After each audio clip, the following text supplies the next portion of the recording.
मी hotel बागीची सर्वा आज वार सोमवार 30/6 आपण सोमवारची सुट्टी तर जाहीर केलेली आहे. पण काही व्हिडिओ पडायला लागल्यामुळं खास आपण हे व्हिडिओ तयार करायला लागलो. खास आज मी गरिबीतून मोठा झाल्यामुळं आणि आज आमचं हॉटेल चांगलं चालायला लागल्यामुळं काय इथलेच लोकलचे काय इथल्या जवळच्या लांबच्या गावाचे येऊन 5-10 जण येतात. मुद्दाम भांडण करून मुद्दाम तरादरी करून त्याच्यानंतर येऊन स्वतः व्हिडिओ बनवून सोशल मीडियावर टाकायला लागल्यात.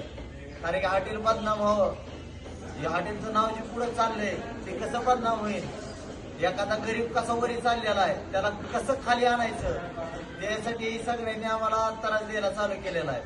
त्या दिवशीच का ना ती पांढरी ज्या दिवशी झाली त्या दिवशी आमच्या घरच्याचं नरड पॅक झालेलं होतं, अक्षरशः नरड पॅक केलेलं होतं त्यानं, सोडता सोडत नव्हता. ती बी आपण व्हिडिओ शूट करणार आहोत थोड्या वेळानं कॅमेऱ्यातनं काढून. तरी पण काय म्हणजे असे व्हिडिओ सोडायला लागले की निष्कारण, काय कारण नसते त्याला. स्वतः भांडण करते तर स्वतः एक जणाला व्हिडिओ तयार करायला लावायला लागले. त्याचे काय जरूर बी नसताना म्हणजे निष्कारण आम्ही जागेवर बी असलो, निष्कारण 5-6 जण येते, त्यातले एक जण व्हिडिओ बनवून 5 जण भांडण करायला बघतात आमच्या संग. त्याला कारण नसते, त्याला काय नसते. आणि आमची इथं गर्दी असल्यामुळं आपण टोकन बी देताना सांगतो की अर्धा तास वेटिंग आहे, 1 तास वेटिंग आहे, तरी बी गिराईक काय ऐकत नाही. घेताना घेतोय मुद्दावर परत भांडण करतोय. मला सांगा आज कितीतरी हॉटेल आहेत आपल्या धाराशिव जिल्ह्यात, 5-6 हॉटेल आहेत, तिथं बी गर्दी असते, आमचं हॉटेल बंद असतं, तिथली का भांडाची व्हिडिओ पडत नाही. हॉटेल बागीश्रीचेच भांडाची व्हिडिओ, हॉटेल बागीश्रीलाच काय झालेले ती व्हिडिओ काय म्हणून पडते.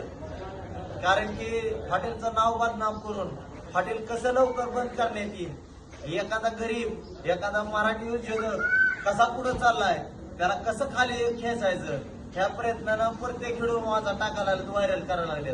त्यासाठी खास आमच्या सुरक्षेसाठी मला फोन बी आले, त्याच्यावर 2दा-4दा फोन आले की जीव मारू, तुमच्या नवरा बायकोला खलासच करू, तुम्हाला असं करू.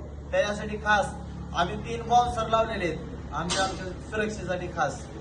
डायरेक्ट काल आम्ही पुण्यावरनं 3 बाउन्सर मागवले, कारण की आमच्या जीवाला बी धोका. आम्हाला सारखे फोन बी धमकी येतात, आम्हाला काय लिहिता वाचता येत नाही, त्याच्यामुळं प्रत्येक जण आम्हाला धमकी देत आहे, कोण येऊन शिव्या देऊन चाललंय. त्याच्यामुळं व्हिडिओ जास्त परिणामात आमचेच व्हायरल व्हायला लागलेत. आज बघायला लागला तुम्ही आठवड्यात 2दा-3दा आमचेच व्हिडिओ पडतात. दुसऱ्या हॉटेलवाले व्हिडिओ का